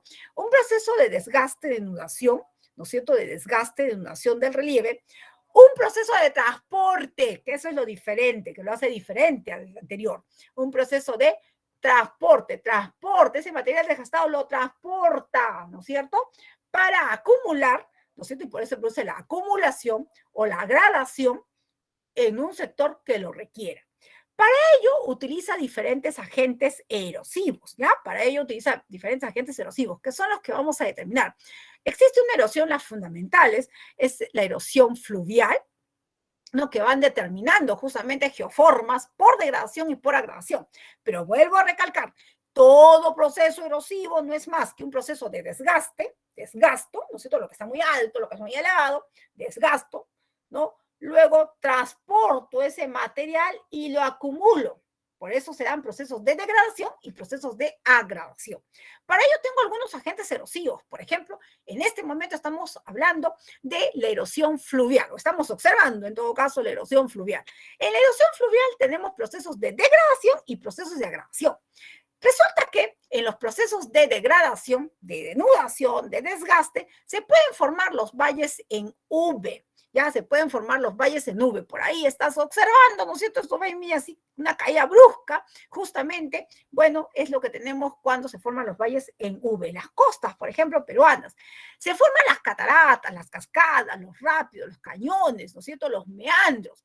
Pero cuando hablamos de agradación, podemos observar conos de deyección. Se refiere fundamentalmente a cómo el agua del río, porque en la erosión fluvial es el río el agente erosivo, son las aguas del río el agente erosivo, ¿no? Se forman los conos de deyección o cómo se forman los deltas, es decir, cómo desaguan finalmente, ¿no es cierto?, los ríos, los estuarios, etcétera. Muy bien, en este sentido vamos a seguir avanzando y tenemos pues ahí algunos datos sobre la erosión fluvial, ya sabemos, y bueno, pues allí podemos observar lo siguiente. Uy, acá no se movió, pero bueno, ni modo. Pensé que se iba a mover se quedó ahí, ya, bueno, ni modo.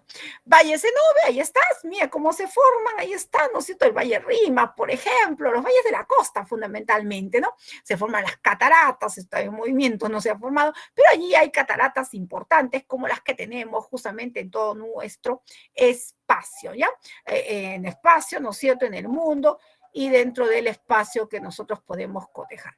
Vamos a ir observando acá, catarata, gran desnivel, ¿no es cierto?, del cauce del río, mucho más alta que la cascada, señores, ¿no? Las principales cataratas son las del Niágara en Estados Unidos, la de Canadá, como está allí ubicándose, ¿no es cierto? También ustedes observan allí la del Salto del Ángel. En Venezuela está el Iguazú también, la catarata de Iguazú, mejor dicho, ¿no es cierto? Argentina, Brasil, entre Argentina y Brasil, ahí está Velo de la Novia, ¿no es cierto? En Junín, Perú.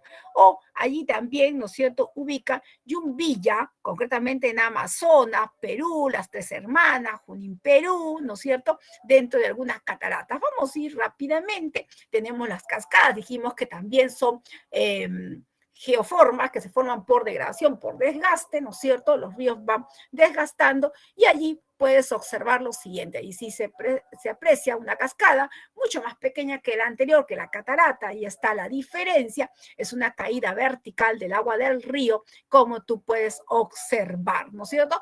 Por ejemplo, una cascada que podemos observar en la capital es esta del río Cañete, ¿no es cierto? Entre el río Cañete, Huancaya, justamente aparece una pequeña catarata, ¿no? Son espacios que todavía contemplan algunos, mucho de la naturaleza. Luego tenemos allí, más abajo tenemos los rápidos. Y a la voz, desplazamiento rápido del agua, justamente avanza dando saltos, ahí está, lo estás viendo, ¿no? Ese rápido lo ves ahí.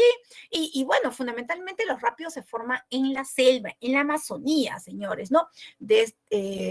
Así, de esta forma tenemos, por ejemplo, las que se forman en el río Urubamba, los ríos donde hay rápidos son los ríos amazónicos, río Urubamba, por ejemplo, pero también son ríos, ¿no es cierto?, como por ejemplo los que tenemos en la costa, por ejemplo, el río Cañete, ¿no es cierto? El río Mayo en Tarapoto, fundamentalmente en la selva, Apurímac, en el Cusco, ¿no es cierto? El río Chili, sí, pues el río Chili también en Arequipa, ¿no? Y bueno, vamos a seguir avanzando. Tenemos esto de acá, ya estamos sobre el tiempo, he calculado más o menos, ¿no? Cañones también, que son otras geoformas que tenemos dentro de los tipos, ¿no es cierto?, de degradación, justamente degradación fluvial. Vamos por agradación, ya hemos visto, y ahora veamos otras geoformas que los tenemos aquí. Por ejemplo, entre otras geoformas tenemos las erosiones glaciales, la erosión glacial, que se forma debido a las heladas, al hielo, ¿no es cierto?, que tenemos en los nevados. Geoformas por degradación tenemos los valles Sinúa, valles mucho más abiertos, por eso entre las cordillera de los Andes lo que tenemos son valles en valles amplios, ¿ya? Tenemos los circos, los pasos, abras, fiordos, ya no les voy a mencionar más, las marmitas, las morrenas, los trunlis por agradación glacial. La erosión kárstica está determinada por un agente erosivo. El agente erosivo viene a ser el agua subterránea que se infiltra en superficies de caliza y yeso.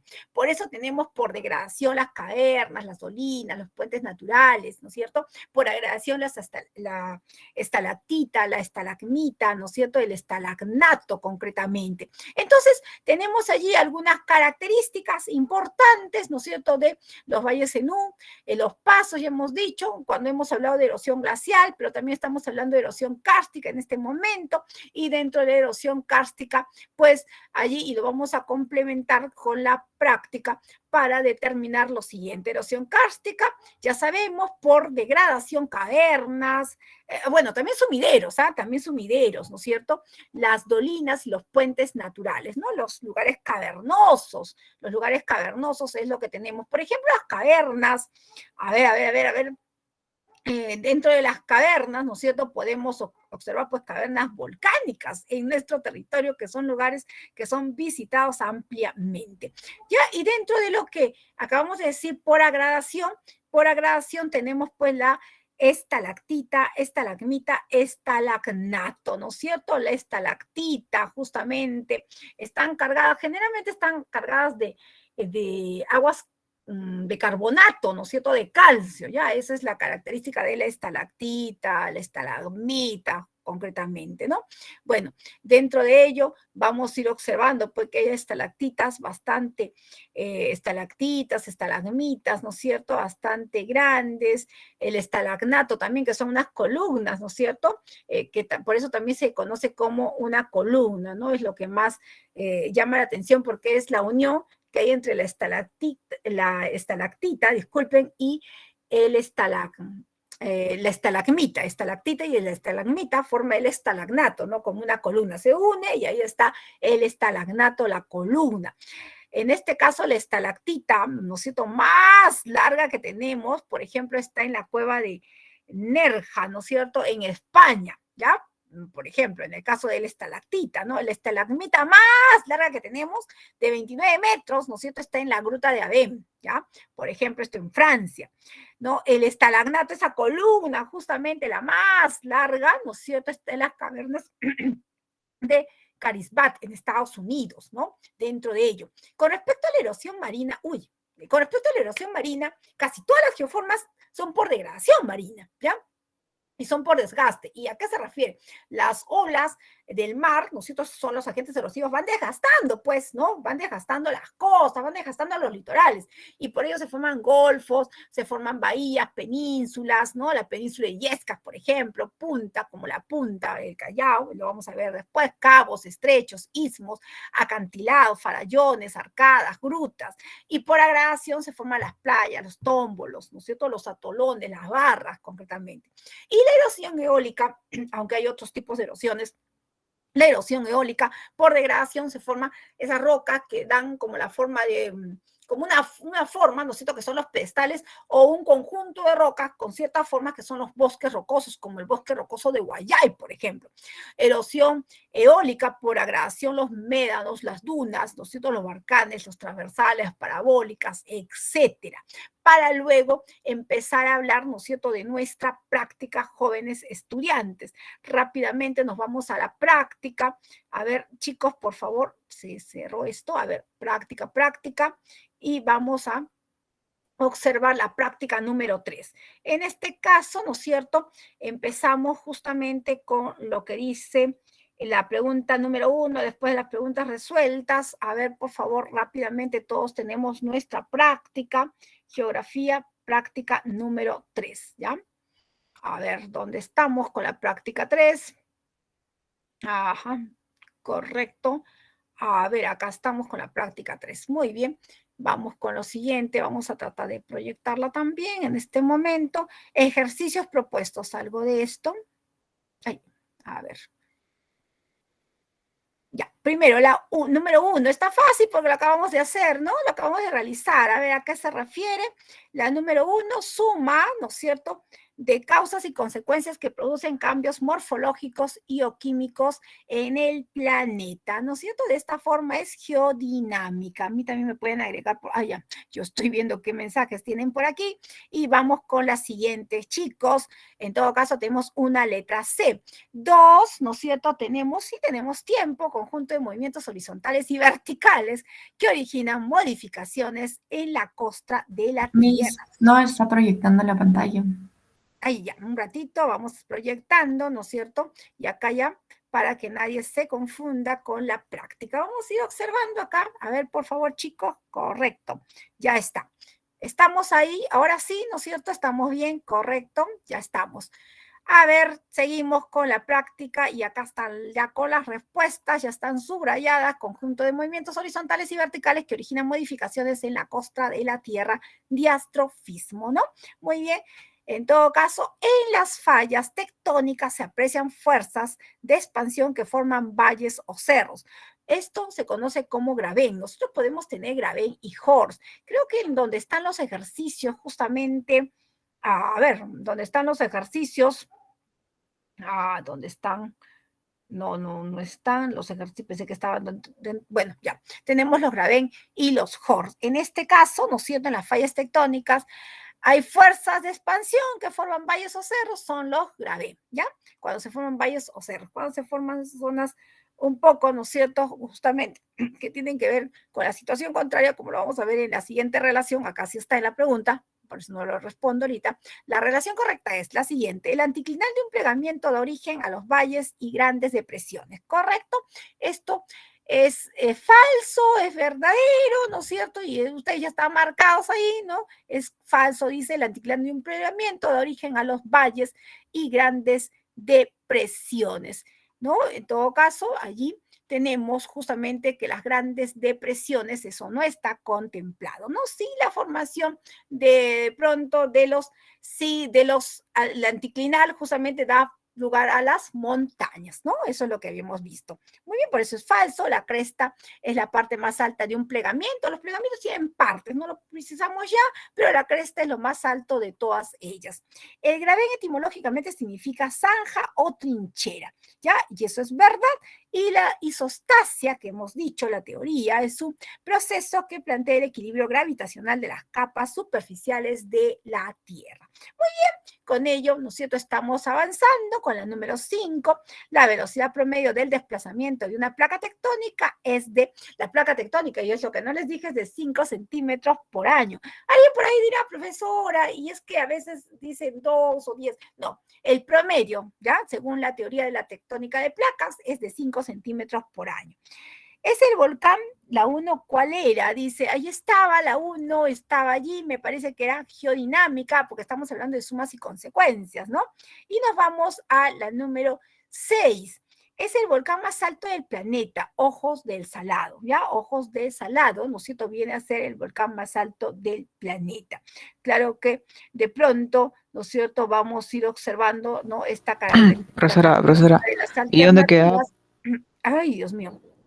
Una de las alternativas, vamos con lo siguiente, Profesora. una de las alternativas no es correcta, vamos, un volcán, ¿no es cierto?, no se forma en la zona de subducción, si pues, correcto, no es correcta, dice esta es correcta, las corrientes convectivas del magma son causas del diastrofismo, es verdad, lo dijimos conjuntamente con la teoría de la disostasia, y la epidogénesis actúa de manera horizontal en las zonas del litoral, y nosotros establecimos justamente cómo actuaba de forma vertical, ¿no es cierto?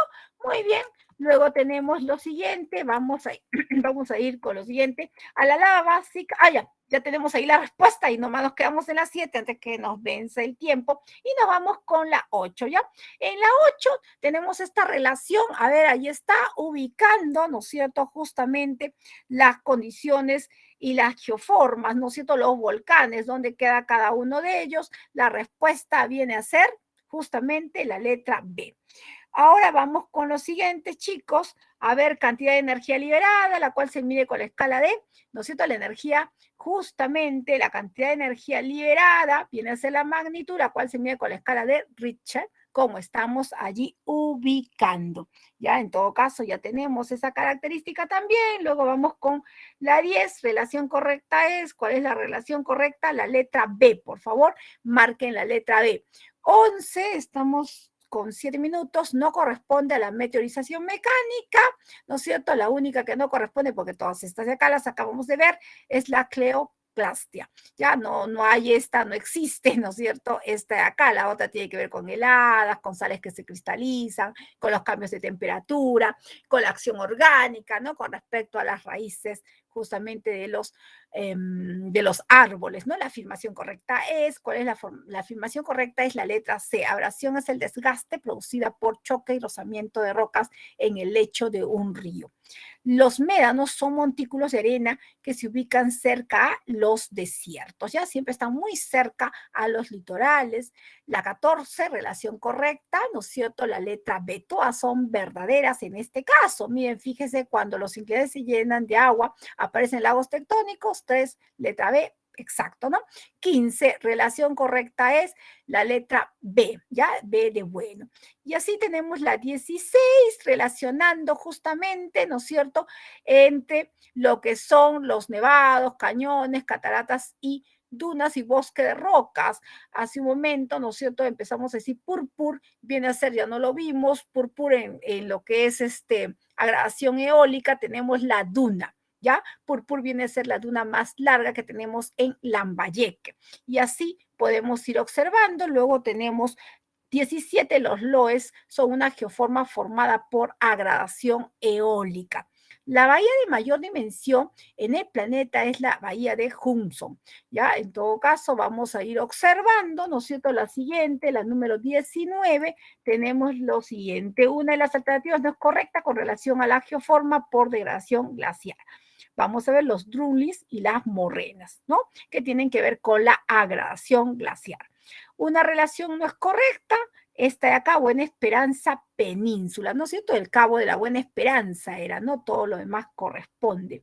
Bueno, luego tenemos relación correcta, señores, letra D para la 21, ¿no es cierto? 22, letra C, 23, letra D, 24 géiseres, 24 letra B, 25 letra B, 26 letra A, 27 letra B, ¿no es cierto? La 28 letra B, la 29 se está refiriendo justamente a La Mancha. Bueno, vamos a ubicarla, estoy ubicado entre Inglaterra y Francia de La Mancha. Y la 30, ¿no es cierto? La pregunta 30 que tiene que ver, a ver, con el movimiento sísmico de hace poco, nada más, justamente el 25 de agosto se registró un movimiento sísmico de 12 grados 36 minutos, latitud sur, y 77 grados 51 minutos, longitud oeste en el Callao, con una profundidad de 41 metros. ¿Qué tipo de sismo fue? Esta de acuerdo o de acuerdo a los datos propuestos, y de acuerdo a los datos propuestos, 41 kilómetros es un sismo superficial, ¿ya? No sé si todos han podido corroborar, hay alguien, le he tenido que hacer rápido porque ya estábamos sobre el tiempo y aparte está quedando esto también registrado, ¿no es cierto? Y ahí había alguna pregunta, ya me fui de frente porque estábamos sobre el tiempo. No sé, alguien me estaba diciendo algo, chicos, no le llegué a escuchar, rápidamente me fui al otro lado. ¿Alguna pregunta, jóvenes, hasta aquí? Todo bien, profesora. No Ya. sé, había una Ni es pregunta una delante, consulta. pero me habían hecho, no sé, ya no lo he escuchado, me he ido de frente porque ya, sí, y aparte hemos terminado con 2 minutos antes, está bien, ahora sí podemos resolver algunas situaciones. Dígame, señorita, por favor. ¿Cuál es la diferencia entre sismo y terremoto? No hay una diferencia entre ¿O es sismo lo y mismo? terremoto, es lo mismo. No, pero escúchame un ratito, ¿no es cierto? Cuando hablamos de sismo, estamos hablando de la amplitud, de un movimiento de la superficie terrestre. Y allí está lo que son justamente los terremotos, los temblores y los maremotos. Es decir, el terremoto está dentro de lo que es el sismo. El sismo es la generalidad, la cuestión general. Mira, yo estaba con cámara apagada también, seguro cuando he proyectado se me apagó la cámara, pero bueno, ya hemos dado a conocer, ¿no es cierto?, las condiciones. Algo les quería decir, por ejemplo, ay, no sé, ya Muchas gracias, Miss. algo les quería decir, ya se me fue, pero bueno, cualquier pregunta, ¿no es cierto?, la hacen llegar. Ya, algo de la bahía, me parece que estaba alguien preguntando, en la bahía de Hudson, creo que sí, alguien preguntó ello, no sé. Ya, por ejemplo, en el caso de la bahía de Hudson, ¿no es cierto? Es la bahía justamente localizada en Canadá, no sé si es que alguien preguntó ello, de repente, no sé qué, hay otros datos más, Purpur creo que también ya les dije. Bueno, algunas situaciones que las vamos a ir reiterando con las otras semanas, porque hay varias que tenemos que empezar a localizar. Chicos, hasta luego, muchas gracias, mucho gusto de que hayan estado conectados prácticamente todos, no sé ni cuántos están, hemos empezado así tan rápido y empezamos a desconectarnos siendo pues prácticamente habiéndose cumplido el tiempo. Muchas gracias.